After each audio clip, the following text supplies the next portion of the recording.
Don't you know that you're a grown-up? No games, no puns. Not allowed if you're a grown-up. Hey, welcome to Gen X Grown Up. I am John. I am a Gen X Grown Up, and joining me is Chris. Hey, Chris, how's it going? I am John. I am a Gen X Grown Up, and joining me is... Hey, so we are here looking at a brand new homebrew NES game called Raleigh. This was crowdfunded on Kickstarter, and it was written, produced, sound, programming, bugs, everything done completely by Chris. That's right?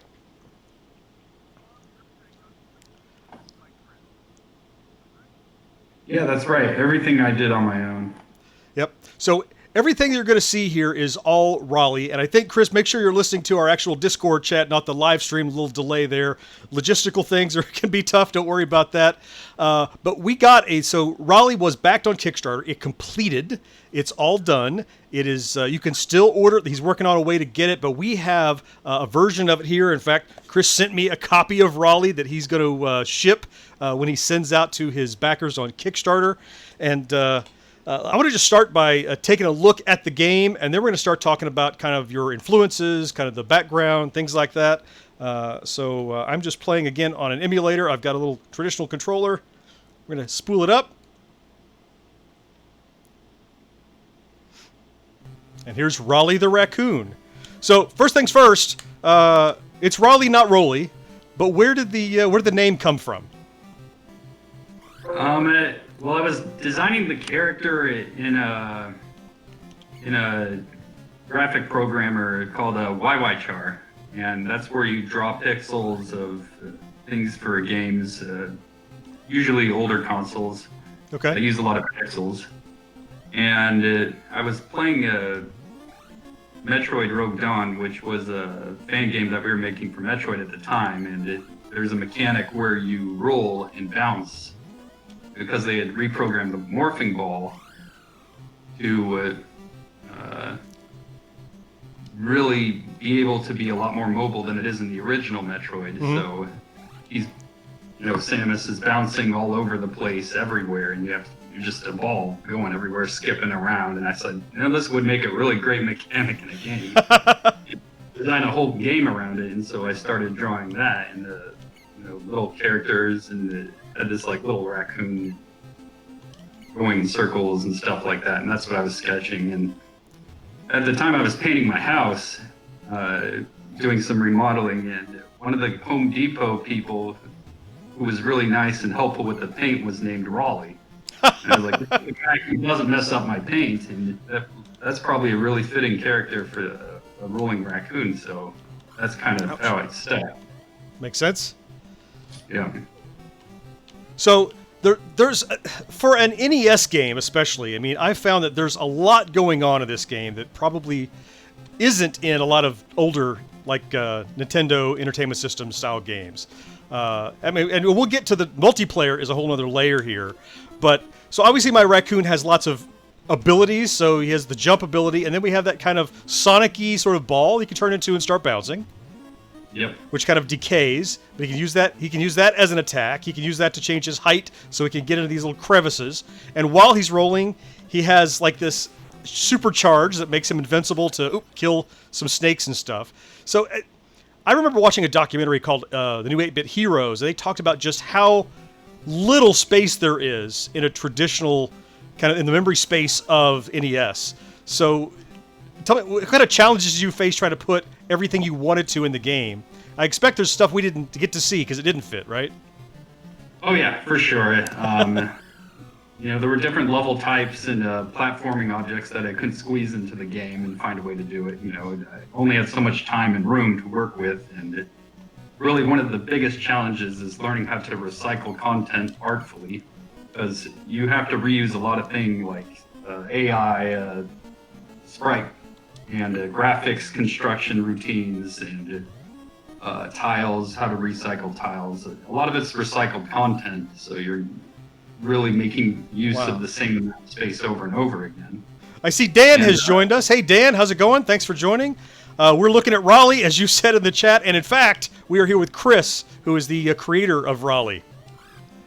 Oh, I thought I could jump on a bird. I can grab the bird. Yeah, I'm the bird.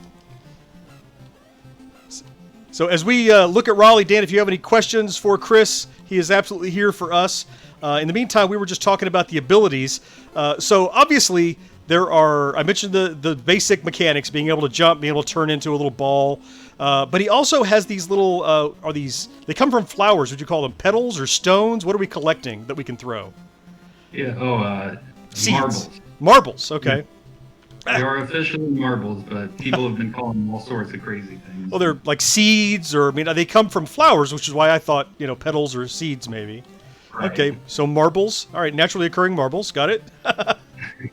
Right? Right. And so, I don't remember ever having this kind of thing quite as nice in a lot of older NES games. When I grab a flower, it pops up and I see like pickups, like that 1-up style Mario that tells me what I got, and there's a wide variety of stuff I can get when I pick these flowers.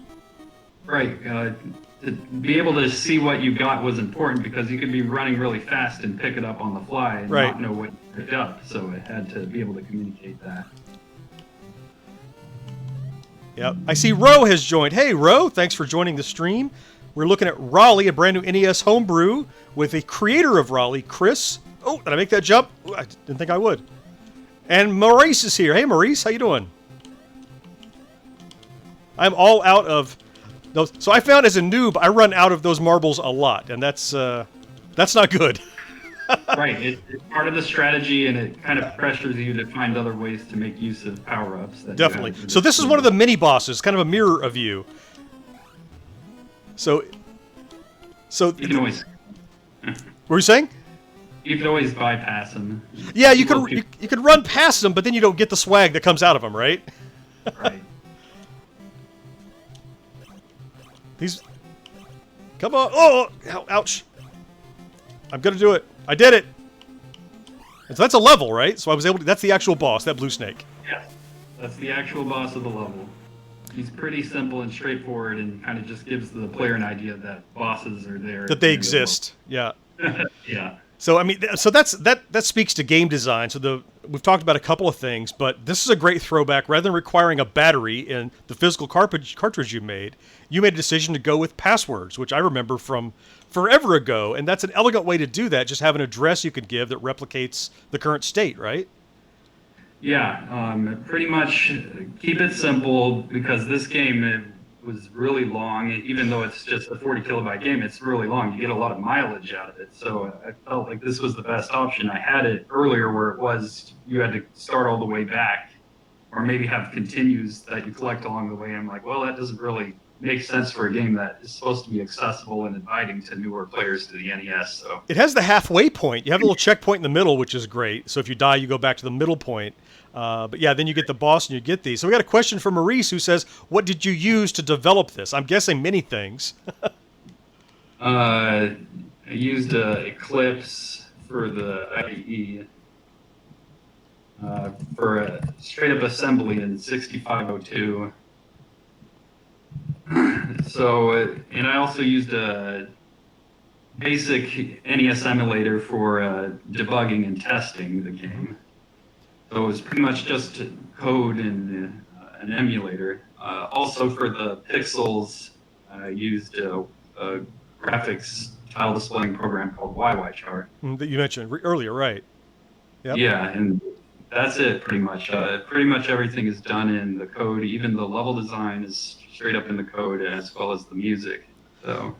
So which emulator did you use to double check yourself as you're working? FCE Ultra Okay. is the old one from the early 2000s, I believe, and it has a pretty basic built-in debugger and a memory viewer, which is super helpful. And Can you imagine doing that, like originally, when you didn't have an emulator sitting in front of you to do your debugging and help you with that? Right? Yeah, there's no way you're going to be able to build this game without a debugger. Yeah, Maurice is asking, you said 40K. Yeah, Chris said he did this all in 40K. Yeah. Yeah, MC Murr is here. Hey, Murr, welcome. Great. And by the way, Optimon, you'll see in the chat, that is Chris. That's Chris's handle. So he's the one replying. Yep, 40K indeed. I want to talk about, before we jump in, continue with the second level, I want to hop over here and look at, so this is your Kickstarter page, which I know the Kickstarter is completed successfully. Tell us how the Kickstarter went and what your experience going with Kickstarter, that route. It went as pretty straightforward as I could possibly get it without any hiccups, which was wonderful. Just getting people out there supporting what I needed to have here was all I could ask for. And to see over 300 people support it, almost 400, was just wonderful, because really the idea here is to get cartridges of the game as they originally were produced back in 30 years ago. So it's very wonderful that there's so much community support nowadays. It's so easy to do. And the publishers, the 6502 Collective, were very helpful in making that process go as streamlined as possible. Almost 400 backers. So first, congratulations. Obviously, everybody's seeing what I see in this game, which is a lot of depth and a lot of quality. So I think that's well deserved. I appreciate that you got the kind of support you did. That's fantastic. Yeah, thank you. So let's scroll down a little bit. I want to look at, a lot of your design decisions are kind of looked at here. The first one I want to look at that you kind of alluded to already is, this is not just a game you're going to download. It's not a Steam game. You're shipping this old school, just like someone would have gotten it from the store. And I mean, you sent me, as I mentioned, you sent me the cart. It's slightly translucent gray cartridge, which is awesome. So tell me about the package design and your decision to go with an actual physical thing versus just a digital. Well, we want to make it available to as many people as possible, and you want to hit as many people in the NES crowd as you can. And the biggest one is the cartridges, and that makes it just more than just authentic, but it makes it playable the way it was really designed to be played. Right. So getting the cartridge is a must first and foremost. And so we're going to have the standard gray cartridge, like in the picture there. The translucent one that we sent you was the review copy. I got it. Okay. Yeah. So limited edition. Do I have to return this one, Chris? We'll have to return. Don't worry, it's not going for sale. It's staying in my collection, so no risk there. Yeah, ideally we gave them to people who were willing to keep it. So collectors were really people we wanted to have these cartridges. Yeah. So the physical is awesome. Box art. So did you also do that? I mean, you are a man of so many talents. Did you get any help at all here? Yes, the box art, I did commission that. An artist, which is my best friend growing up, Daniel Adams. He did that for me, and I said this is kind of how I generally want it to look, but for the most part, the sky's the limit with how you want to do it. And he did an amazing job, just like coming up with that on his own. I mean, it's reminiscent of kind of the way that you would see box art, back in the 80s and 90s, right? It's the game looks like this, but we're going to interpret what you're supposed to envision when you play the game, give you an image of that, so it helps to overlay that kind of evoke that feeling when you're playing with the reduced kind of pixel count game, right? Right. Yeah. It definitely had to give that vibe from the 80s and 90s. Yep. Yes. So I alluded to very briefly earlier that we're playing the single player, but this was designed from the outset to be a very family-friendly co-op kind of two-player sort of game that you can play. So Raleigh's just one of the characters. You also have Rollie. Yes, that's the second player character. And you push the select button to switch between player 1 and player 2, and that was kind of the big angle I wanted with this game. That made it really welcoming to new people who wanted to play the NES and experience it with more than just one player playing. Yep. So and that goes. We've played several games. Our last live stream was playing Atari 2600 games, which are literally couch co-op. It's not online. It's not streaming. You're there with your child or with your buddy or with your friend or your wife or whatever, and you reach over and punch them when they screw up, and you can yell at each other and throw M&Ms at one another. And to have that multiplayer thing, I think I can only imagine adding that in was important to you. Did things cost you had to take out in order to get that multiplayer component? How important was it? It was really important. Yeah, it wasn't originally planned. I thought, you know what, this game, I've been watching so many people play this game live, I had the alternating switch the player every stage or whatever, and I'm like, no, this has got to change. And it's got to be more interactive for the multiplayer to everybody who's experiencing it at once. So I felt like, how am I going to add a co-op to this game without really compromising what I've already developed? So it was kind of a late entry, but also wanted to do it as best as possible. Got it. So I see Mo Smith says, what was the most difficult part of writing this? I'm going to switch back to the game and play a little more while you give Mo your response to that. What did you find most difficult about doing? Of all the difficult parts, what was the most? The scrolling engine and keeping all the objects functioning properly while the video game was scrolling. So, for example, you walk forward, the snake moves backward a certain ways, and there are only so many rules to keep everything together exactly how they appear according to how Raleigh is running throughout the stage. There's a lot of hiccups with the background tiles and the positioning of the items and enemies and everything. And keeping all that math in check and stable is definitely the hardest part about this game. So you mentioned there was some recycling. Can you give me an example of things that got recycled that are used over and over? Like, I know the great example is Mario. Like the rocks and the clouds are the same thing with a different color map. So what kind of stuff got recycled?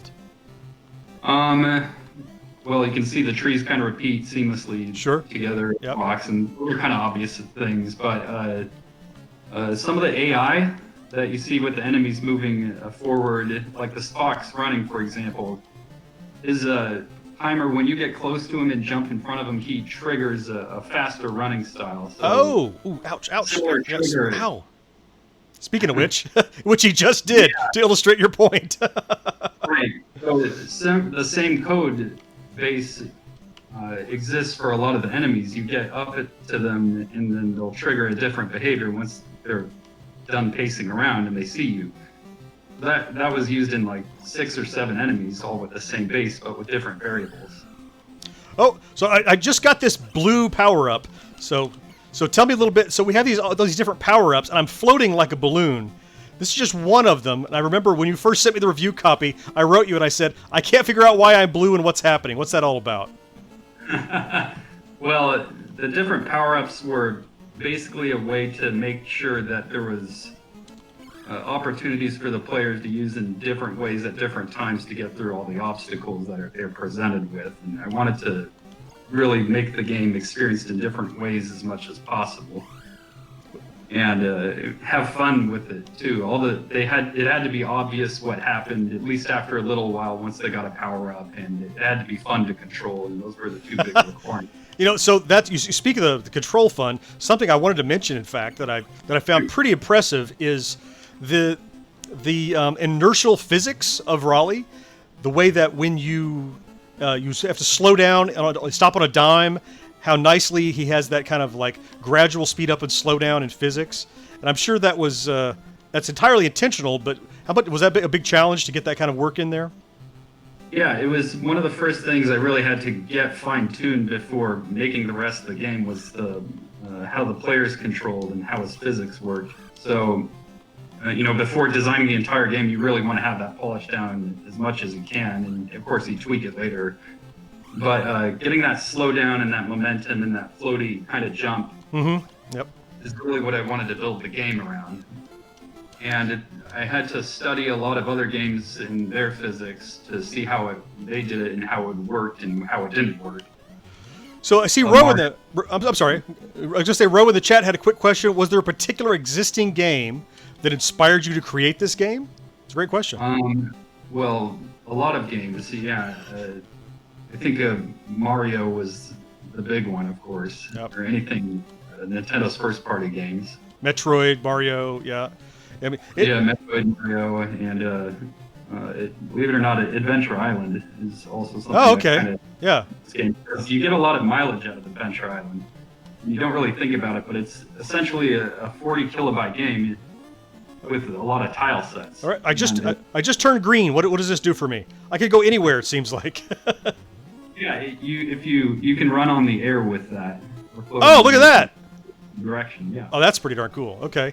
That's what I hadn't seen yet. That's fantastic. I'm sorry, so I interrupted you. So you're talking about games that inspired you. It's almost hard to avoid the comparison to Sonic, only because he turns into a ball. But I mean, Sonic doesn't have sole domain over turning into a ball. You have Samus Aran, but I'm sure that probably had some influence.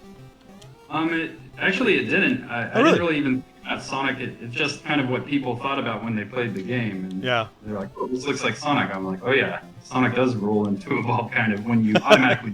It's completely different how it works in that game. Right. Yeah. That's pretty much just what happens when he runs too darn fast. But yeah, here it's actually that it's part of a way that you maneuver. Yeah. Oh, I'm green again. I'm running on the sky. That's pretty cool. And then a jump. One thing people should point out is this game is faster paced than Mario, but slower paced than Sonic. So it's kind of like somewhere in between the two. I don't see that as a problem.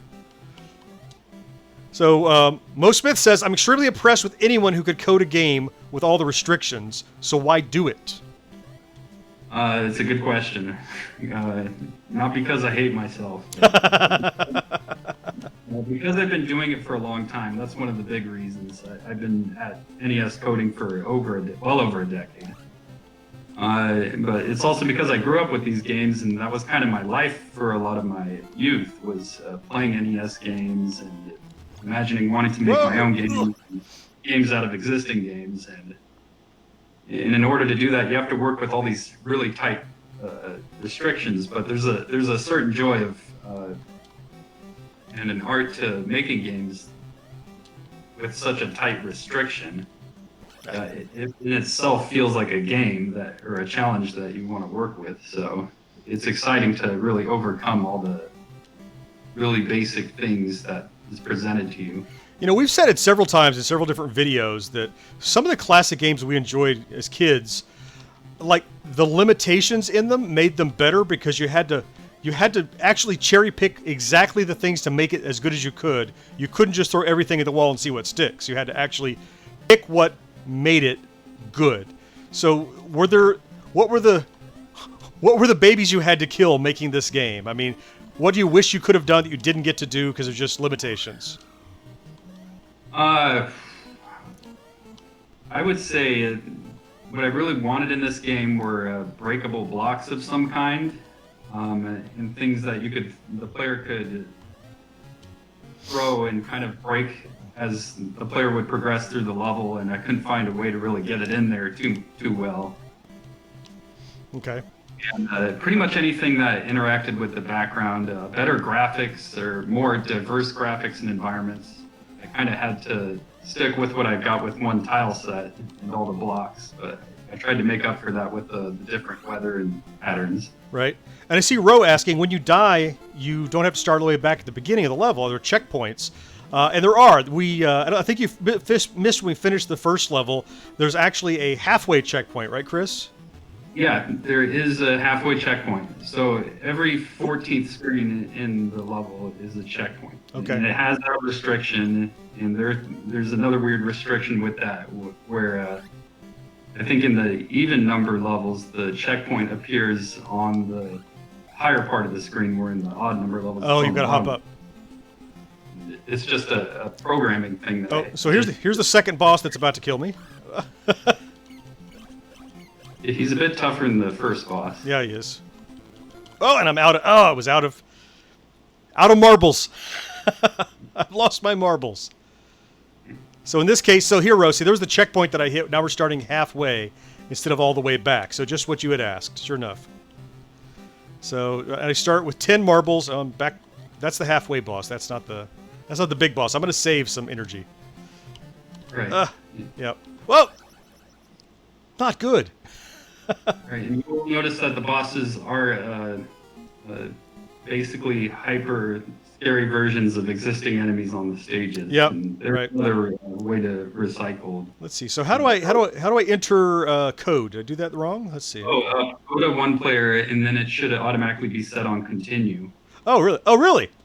And then if you hit continue and you push start, then it should already be in. And you're actually remembering the last code that I got without me having to write it down? Correct. Yeah, Wow. So that's easier for the player. You go back to the screen. If you want to try again, you just push start a few times and you're back. I never played a game that was that smart on the NES before. You always had to write it down. Right. Yep. So I've done this several times, and I haven't really talked about it. One of the other powers that he has is this: he blows this bubble. And I can blow a bubble and hop on it, and use it to get to the higher areas. And it's also it's weaponized, as you just saw there. So tell me about the bubble. That looks like it's not an obvious selection. So where did that come from? I really don't know where that came from. I thought about games that really the player could manipulate their environment at any moment and like create a platform for them to ride on. And I thought about those type of games. Like in Mega Man 1, he could shoot this beam and jump on it. I thought, well, that's really cool. Why did they get rid of that? Right. That changes the dynamic of some of the game if you really use it in certain spots.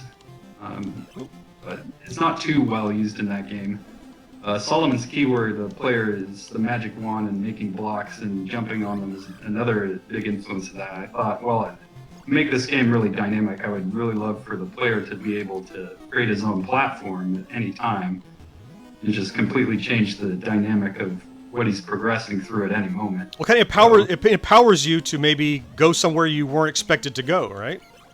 Right, and it's kind of in the back of the mind of the player if they use it frequently enough.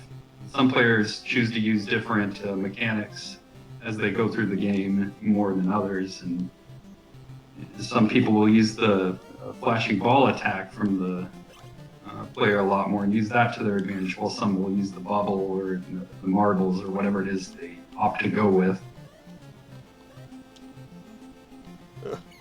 And they each have their advantages. I noticed picking up the marbles, there's actually some inertia in the marbles. If you run through the marble, if you run through the flower, the marble flies, and if you just touch the flower, the marble drops right there. It's that kind of little detail that I want to make sure doesn't go missed, because it's easy to just say, oh, I'm going to jump. It's something else to say how you do things actually interact with what's going on in the game beyond just the obvious. It doesn't do the same thing every time. It's based on what you're doing. Right. Yeah, and that was key, because what if the player was going slower and the power up needed to go slower so that they wouldn't miss it as easy, that kind of thing. All right, before I hit this boss again, I'm going to hop back over and look at some more of some of your design decisions that I thought were pretty interesting. We touched on some of them. And something that's a big part of gaming that we do today is to have a backstory. Sometimes that story is nothing but, shoot these aliens. But you actually created a kind of a backstory. Is that a story that you've had for a long time, that you were told as a kid, or you made up before this game, or which came first, the story or the game? Definitely the game. Yeah. First, then build the story. Yeah. I didn't want to go with something too basic. You jump on a bunch of turtles and you save a princess and that's it. Mm-hmm. I wanted some kind of narrative that had some basis in actual society, but wasn't too complicated to where you didn't have to break it down too ridiculous. Right. And that's what I came up with there. It was really about social disorder, and something changes in the social environment, political system. For example, here, too many snakes are moving into the ecosystem, and it's kind of collapsing because nobody knows what to do. They've never had this problem before, and what's really happening is all the animals are acting like jerks because they're blaming others for this problem. That's just kind of a natural process. And so I see that E.C. Myers Vids is here. It says, "Hey folks, Raleigh's dad is here." Is that? Yeah, I think you might be referring to me. Yep, that is his dad. And this was a question, Mo, I was going to ask. Mo Smith says, any Easter eggs? So with the ability to kind of fly anywhere that you go, I don't know how much you want to give away. Are there hidden things to discover? I wouldn't say anything too radically Easter egg-like I put in this game, but I know what you mean there, like hidden messages and things. Mm-hmm. It's not in this game so much, but okay. There are some secrets that help you get along and get through things. But Yep. No really true, like, mind-blowing or shattering kind of an Easter egg is hidden in this game. So I'm looking here on your site, 16 stages. So far we've been playing through 1.5 of them, and I get killed by this second boss. This is power-up secrets scattered, all these modifiers that you have, and of course the mid-boss, and then, what do you call them, mid-boss, or just kind of random bosses, the smaller ones that show up, and then the big ones. So what are the... Well, they're all just enemies or bosses. Okay. The bosses at the end, right. Yep. Yeah, so we talked about the rolling and bouncing, and there's that 2-player mechanic that you said. We have both players. So explain that to me. I'm not saying I don't have friends, but I haven't had a friend sitting here playing Raleigh with me before. So when you play 2-player, do you play at the same time, or you said there's a trade-off? How does that work and switch players? Is it like taking turns? How does that work? If you scroll down a little bit more... Oh, sure. Yeah. Right there, you're basically switching by pushing the select button. It's kind of a tag team. Okay. So somebody trades off, and then they call the other player in by pushing select. Oh, I see. And they control and play the level. And their health and item inventory is all separate. So if you get low, you tag out. I'm about to die. You switch to the other player. That's right. Oh, that's smart. That's cool. Strategy that you can develop with the other player and how you want to play the game, and you make it yours as you go along. Yeah. MC Murr says he is back. He ducked out for a second. Hit him with the grocery store, I think he said. And then we talked about, so here are these power-ups that we talked about. And I'll compliment you on your Sprite design, that I could tell the cakes and ice cream and the flowers are very obvious. Sometimes you need a diagram to explain that, but in this game, there's a minimalism that you have to master working with Sprite design that sometimes what the hell is that? And that's not the case here, really. Your Sprite design kind of speaks for itself. Right. You have to make things as distinguishable as possible and stylized. And those were the two big things with graphics. They needed to be distinguishable and stylized, so it could be clearly communicated and understood and enjoyed by the player. Maybe not too detailed, but certainly stylized. Yeah. Things pop out when they should, and to really clearly communicate what some of the things are. But you can only make a marble, for example, so distinguishable. Right. Yeah. Make up things, and that's fine. They're having fun. That's what it's all about. So I know that you said many of the enemies are recycled, but do you have an idea just how many different enemies you baked into Raleigh? It's probably about, excluding like different variants of the different types of enemies. I know there are 32 slots for different sprites, but enemies, it's probably around like 15, 20, something like that, if you include all the different variations. Yeah, and I'm seeing these turtles in the enemies trailer here that I haven't even gotten to yet. Those must come along in the levels that I'm not good enough to see yet. Right, yeah, they're very late in the game. Yeah, so it tells me there's a lot more to see. You didn't just shoot the whole wad here in the first 2 levels. There's more to explore and discover. And I mean, that. And is it 16 levels you said? Wow. Yep. Yeah, it's really tough and challenging to make the game evolve when you have kind of like the same thing. Oh yeah, over. Right. And within that limitation, the levels really change and be distinct in their own way as you progress through the game, and be appropriately challenging at the time the player encounters them. So I know that people that are watching, either watching now or they're watching later live, there's a link down in the show notes of this video to your Kickstarter page. But at the time we record this, the Kickstarter is actually ended. So what's people seeing this, if they like it as much as I do, what are they gonna? What's the mechanism by which you can get Raleigh today, since the Kickstarter itself has passed? The mechanism? You mean to? Yeah. Is there a storefront? Is there still a way to order? How can we get Raleigh? Because the Kickstarter itself is closed.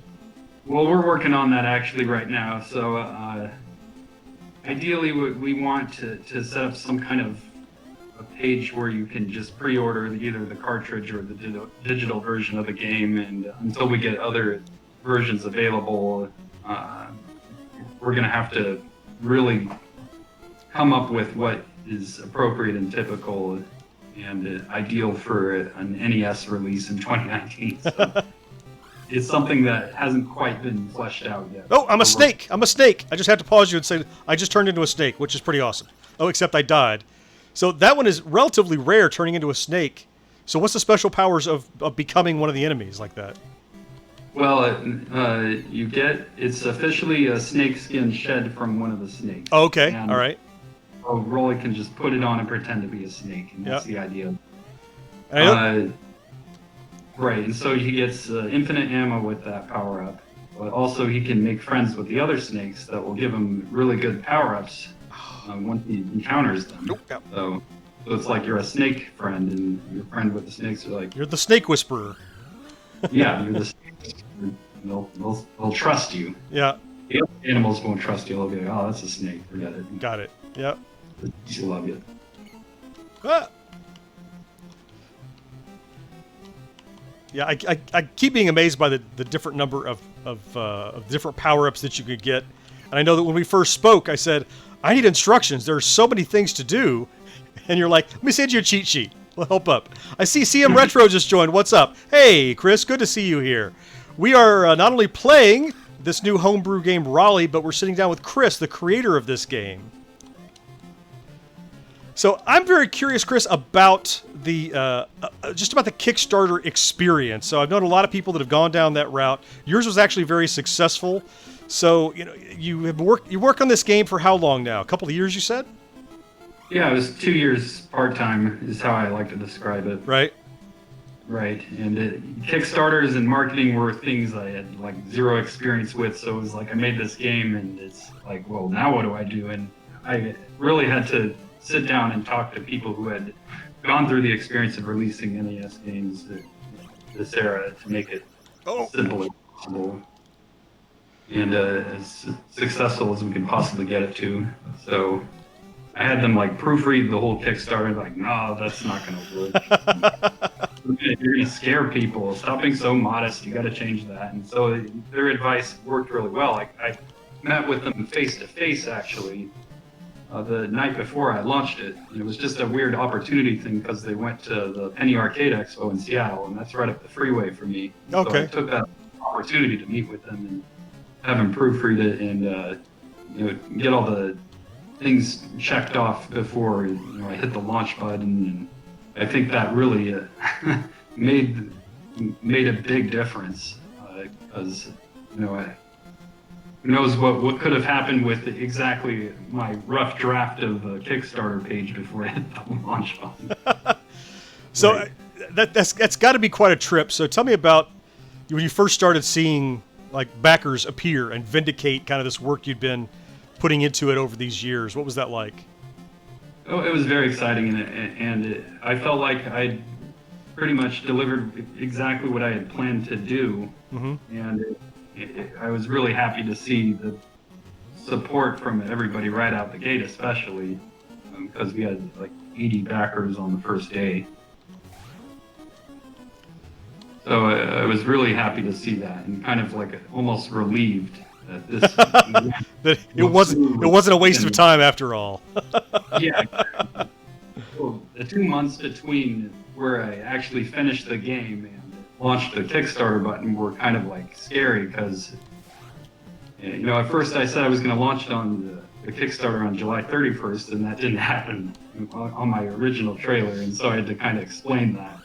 Because I couldn't come up with the ideas for the video and the page quick enough to get it delivered, and it was just like, okay, I'm going to make this deadline and do it, and it didn't happen. I had so many bad ideas that it took a long time to come up with a good idea. All right, I'm trying to play this one smart this time. I did it! Yay! What you did there. I can learn.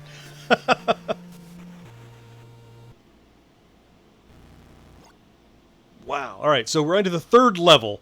Before we hop into that, let's see. We're paused right there.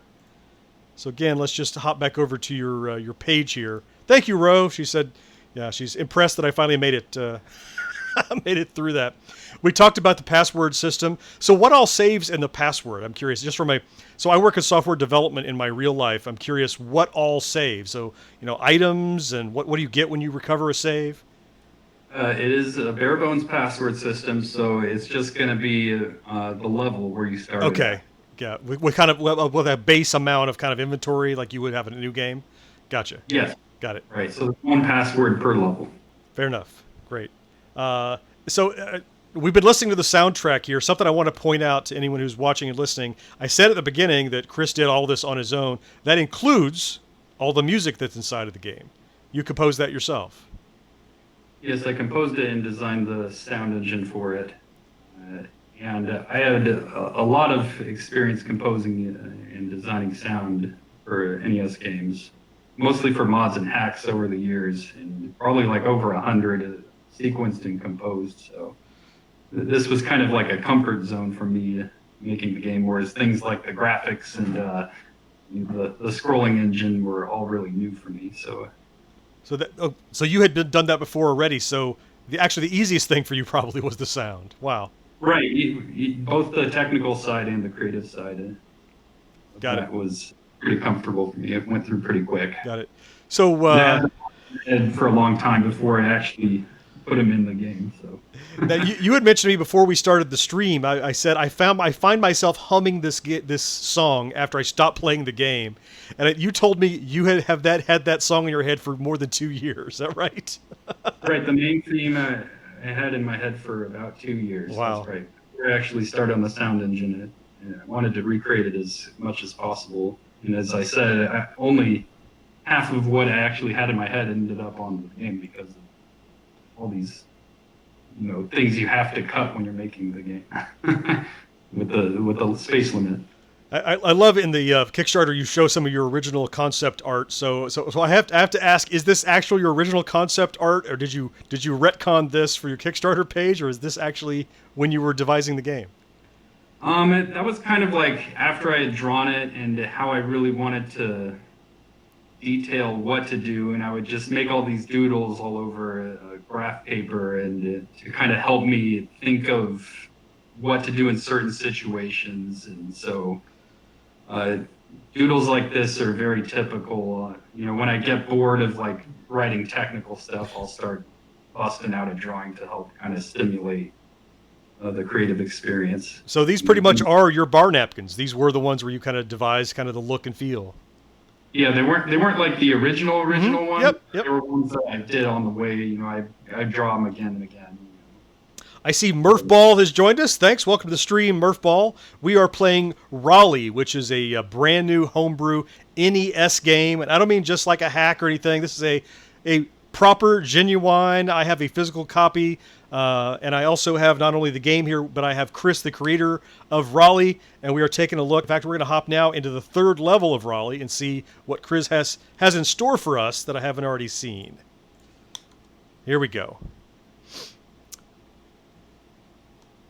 EC Myers Vid says, I hope someone does a ROM hack of Raleigh to add Simon Belmont as a playable character. The final boss, yeah. Okay, now, there's a new enemy right there. So it looks like it's not bad design. I can't think of the name of it. What's the name of that creature? Possum. Possum, thank you. Yeah, it looks just like a possum. I couldn't think of the name. That's no reflection on you. Yeah, I had to redesign his head like 4 times to make it kind of like possum. Well, I think the tail gives it away. I think the tail is great. Right, and also the head and the face. Yeah. EC Myers says, oh yeah, possum. Yeah, again, has nothing to do with Chris's design. I had a brain fart. Whoa! Go ahead, you were saying? Oh, I was going to say the most confused character is Rollie right off the bat. He'll get a lot of things like Fox or Red Panda, but and then they'll look at Lori and they're like, oh yeah, that's a raccoon. So right. I kind of blame the color for the confusion. Well, he doesn't look unlike kind of Mario's raccoon suit a little bit, so I think it should be pretty obvious. I recognized it. Right. Some people will get it, and some people no. Can I tell you something I'm finding as we play through this game more and more? Is that I'm learning how to use his powers, and as you said, I'm approaching challenges differently than I did the first 5 times I played through the game. Because there's so much going on. So I forget I have the bubble, because that's yet another way to do it. I forget that I have this amazing, super powered roll. Right? So you have that little... And so I forgot that before, and I think it's because when I look at a game like this, I'm expecting a certain kind of depth, and you put many more layers in there that it's kind of doesn't instantly click with me when I'm playing a game like this, and I think that's to your credit. Right, it's stuff that you really have to master after playing a lot of levels, and the levels will get challenging as you get along, so you'll start using some of these things regularly to solve whatever problem that you keep coming through over and over again. And then you'll remember that you use that power-up in that certain situation, and be like, oh yeah, I have that, and then it kind of reoccurs as you play the game. You know, and we've said a couple of times, that kind of design can't be accidental, and you're not a game designer by trade. How did you know, or how did you discover these kind of tools and realize the need for them and the ability to program them? Watching people play this game over and over again at different events was a big thing, but also having to design previous games as well, you know, with hacks and mods and that experience and what I learned from that. And while I was making this game, I took a break from it for about 1.5 years, and during that time I made a ROM hack called Castlevania The Holy Relics, which basically took Castlevania 1 and made a completely different game out of it. And I added a bunch of mechanics. It played like Mega Man, where you beat a level, you get an item, and you use that item to your advantage as you complete the game. Right. And I really had the experience of designing really a new game, even though it was using an existing engine. You know, with how you present things and how you get things as it evolves, and what to do strategically. What can be used with this item at this point, and can you use it again and again? And I had that experience, so that having the experience with the Holy Relics really rubbed off on this game, I think, because I don't think this game would have been had as much depth and with the power-ups and how you use them throughout the levels and the level design. So what I hear you saying is that you're not a game designer by trade. This is not your first rodeo. So the things you learned in that previous one, you took and you baked into Raleigh. Yeah, absolutely. Yeah, the experience for sure of at least as far as game design and level design and how you use in the art direction and all that kind of stuff, and how it fits together, and how to plan to put that into a game. Yeah. MC Murr says, first he said that we need Raleigh for Smash Brothers as an added character. And he said, I bet Shovel Knight never thought he'd have an amiibo. You see where I'm going with this. Raleigh amiibo. Why not? What is an amiibo? The amiibos are those little figurines that you could get, that you could touch to your Switch, and they unlock things in other games. Okay. Actually, they have like an RFID chip in the base, the amiibos. Yeah. Okay. So, see, like me, you're somebody who's stuck in the old school. I only know that because I have a daughter who has an amiibo. So they have the RFID chip is the magic, but it has this nice sculpture, and the RFID itself unlocks things inside of the game when you touch it to the controller or the Switch. Okay. So Murrah saying there's no reason Raleigh couldn't eventually get promoted into amiibo caliber. Get it right. Man, you are... So now it's a leap of faith here now. I'm not even sure where I'm going, so I guess I'm going to have to go with a bubble. There it is. Yeah. Yeah, nothing you can do is jump forward and back. Like maybe I could have made it, but I don't know. Rose says, I just happened to notice a timer in the top right corner, so the levels do have a time limit. Yes, that was basically to discourage people from like taking too long, and that's really its only function. Or you know, the worst case scenario, the player gets stuck in a wall or something. But I've yet to see that happen in the final version of this game, and then the timer can run out. Did you see that? I think I just beat this boss on the first try, thanks to the things I've learned. Yeah. E.C. Meyer says, I love how the marbles bounce around in this too. Yeah, there's a lot of cool physics stuff that the more games you've played, especially older games that don't have any of this, you start to appreciate that stuff. Right. What I'd like to do with the the marbles and the bubbles is to get as much coverage on the screen as possible from what you're doing, or even like the rolling attack and jumping on the enemies. So there's always an arc of some kind that you can launch any direction, any position in this game, and it's up to you to figure out what tool to use to get to hit that target. So MC Orix makes a great point. He says, if this hits the eShop, sky's the limit. Have you considered other methods of distribution beyond the physical and maybe going digital somehow to make it widely available?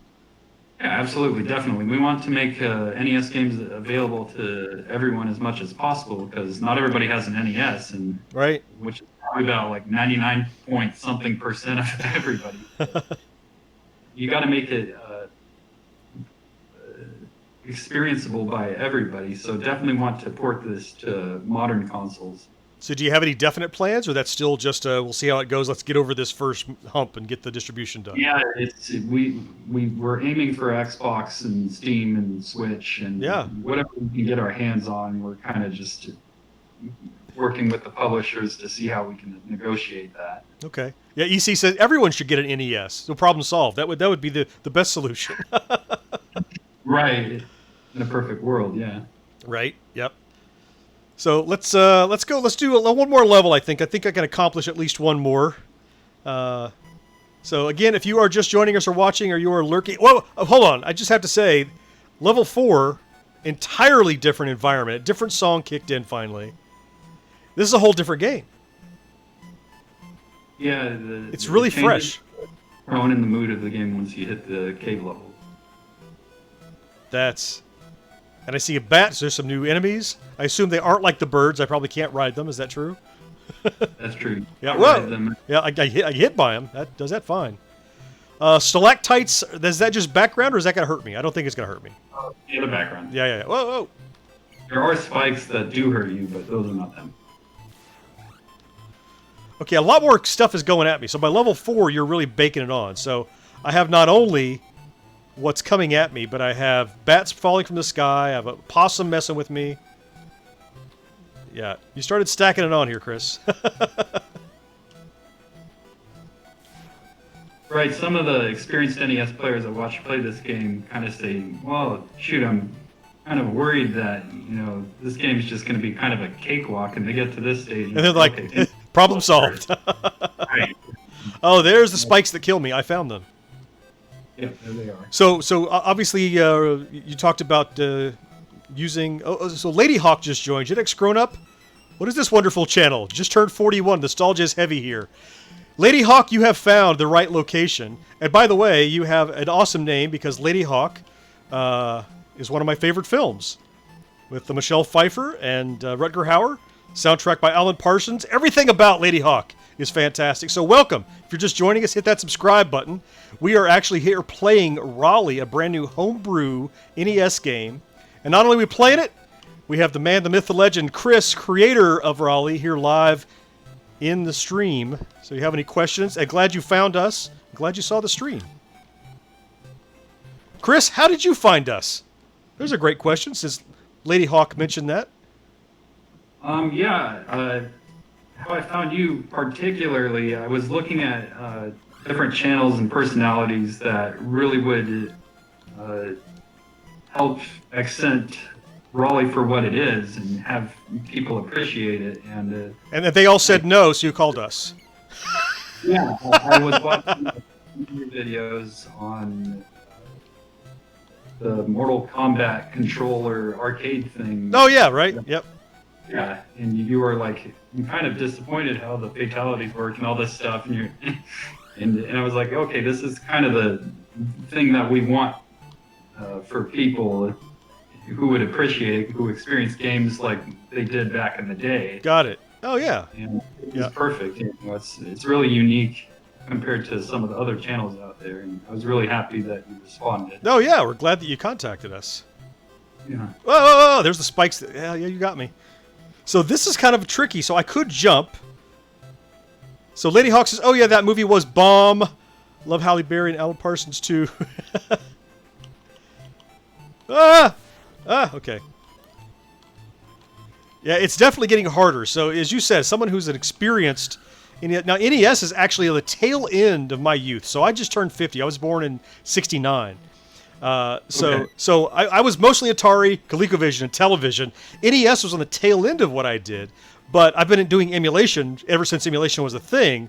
So I'm not like a Super Metroid speedrunner, but I play tons of old NES stuff. So that's where I'm drawing my comparisons. So when I say that they really start ramping up the difficulty here, it's for true. So that looked very deceptive. Like I could have made that jump, but I think I've learned that I couldn't have made that jump. That was the wise move. You couldn't have made that jump. But it looked like maybe. Oh, come on, Snake. Ah, there we go. And his spit keeps going, that venom. That's problematic. So let me... So just like with the Mortal Kombat handheld, I'm going to be super upfront. When I first played this, I didn't appreciate the level of depth that was in it. But I think that's because I played it a little bit to get ready for this stream. Right. Now that I'm playing it, I'm genuinely appreciating all of the depth that is in it. I mean, it's not just lip service. I'm seeing all the stuff that's in here, and I'm really impressed and surprised. Right. With this game, it's kind of a challenge because we live in the social media era of, media, and the thing with social media is really attractive games that sell themselves immediately and pretty impressionably are the ones that are going to make it very well. And this game, you really have to scratch the surface of what it is to really experience what it has to offer. There's a little slow burn going on, right? I mean, if you released Super Mario Brothers 1 in the modern era, it would take a long time to catch on because people would see it on social media and be like, "Oh, this just looks like any other game." Oh, so I just got the love bonus, which makes all the enemies love me. It's kind of like the Snake, but for everybody, right? That's right. Oh, just ran out. Long. Oh yeah, I wasn't paying attention. It did run out. There's so many different extensions that you can get. Lady Hawk says, 50. Wow, never would have thought. You thought I was 70. Thanks so much. No, thank you very much. Appreciate that. She says September 78 here. Atari 2600 was my first gaming system. Yeah. So since that's kind of the point here, Lady Hawk, since you found us, GenXGrownUp, we are people who born in the 60s, 70s, early 80s, who grew older but refused to grow up. That's we don't think there's any point in that. That's pretty boring. Gosh, yep. I can learn how to manage my bubble a little better here. There we go. So we're glad that you found us. Ugh.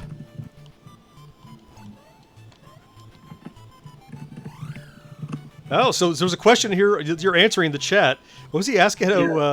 Yeah, EC says, are you going to explain all the tricks in the manual or leave some of the secrets? Yeah, definitely won't explain all how to do it. Yeah, awesome indeed. Yeah, and that was a page I took from Super Mario 1, which I was just talking about a little while ago. In their manual, it says things like, there are other ways to get extra Marios. Can you figure out how to do it? And yeah. There are ways to get fireworks from the castle. Can you figure out how to do it? And that's kind of the way I wanted to do it. Yeah, well, you've given us all the information and the tools to discover it ourselves, so we know the mechanics now, but yeah, don't give it all away. Gotcha. Right, yeah. There needs to be something for the player to explore and discover as they go through the game. You can't completely just give away everything, that's right. Yep. It would take it away from the challenge. All right, I'm going to see, before we wrap up the stream, I'm going to see if at least I can make it through the end of this level, because it's been going really well, and I feel like I've gotten better, and frankly, I'm really enjoying myself. Except for when I die like that, but I'm really... Because I'm at the halfway point. I got 2 lives. We'll see if I make it. EC says that's true. Hard to remember a time when I didn't know all that stuff. Yeah. Yeah. At one point, it was new. You didn't know, here's how you get extra Mario. But at one point, we talked on our podcast not too long ago about the fact that, physical media, is this really kind of pertinent to how you're releasing this, is really kind of a dying art. I remember, as a kid, you buy your new cartridge at the store. By the time I get in the car, I've got the box open, and on the way home, I'm reading the instructions, and I'm looking at the artwork and figure out how to play it, and that doesn't happen so much anymore. Now you buy it, you download it, the tutorial's in there, there's not a manual. Right. Right, you see the TV commercial, and you're like, wow, I want to play that. Yep. And then you really have to figure out what happens in the game. Yep. or buy Game Facts. Right, or Nintendo Power or whatever. it Yep, was. exactly. All right. Oh, the snake loves me. Oh, there's a cake. Ugh, got it. Now you're a cake snake. These extra power-ups are really... I really appreciate them. Oh, now I have the heart again. Everybody loves me. All right, here's another leap of faith. What am I going to do here, Chris? I think it's bubble time. Yeah, like I might have made that. So, I'm gathering ice cream. Is that just... Maybe I don't understand what every power-up does yet. Right. The ice cream slows everyone down. Ah, so the tip is the music. I see. Yep, I feel it now. Yeah. Got it. And then they speed up once it Yep. comes off. And the cake, what does that do for me? The cake is the love friendship item. Ah, So- got it. Got it. Yeah, don't pass that one up. That one's really cool. It's really helpful. It can help you stock. All right, EC says let's give him the password for the last stage and see how he does. I don't know if you want to give that away, do you? I think we'll let you earn your way up. Yeah. And it's Look good at that that. you had a lot of ammo to take that guy out. I know. If I didn't have that, that would have been tough. Boom, and I made it. Made it through. So that's level 4 or 5. I've forgotten. Is this level 4 or 5? Which one did we just make it through? 4. It's level 4. All right. 5. All right. So we have spent over an hour, and we've not even done a quarter of this game. Right. And about a quarter. Right. Yeah, there's- It's probably theoretically the easiest quarter of the game. Well, I would expect that to be true. EC says, or maybe the sugar in the ice cream speeds Raleigh up. Ah, maybe the world's not slowing down. It's kind of like the Flash, right? Everybody appears slow to them because I'm going fast. Yeah, that's the idea I wanted to give. Like It's a the Spider-Man adrenaline. Yep. better sense. Everything slows down and the experiences in a way. Because it would be kind of frustrating to control a really fast character running all over the screen and crashing. It's my Neo from the Matrix or my Max Payne bullet time going on. I got it. Yep. Wow. All right. So listen, Chris, this has been a blast for me. And again, I'll say that I said earlier up front is I thought this was a cute game when you sent it to me, and I said, yeah, let's take a look at it. In playing it in just this hour, my opinion of it has probably tripled because I'm really discovering. The insight from you has been great, but there's so much to discover and explore.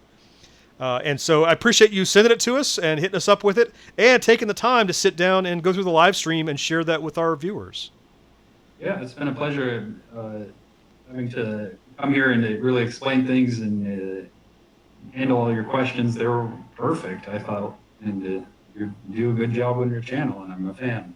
I appreciate it. Thanks for being here. If you like Raleigh and you want to play that, Kickstarter is over, but you can keep an eye on the Kickstarter page, I would assume, Chris, and that's going to be a link where they can ultimately get their own copy, right?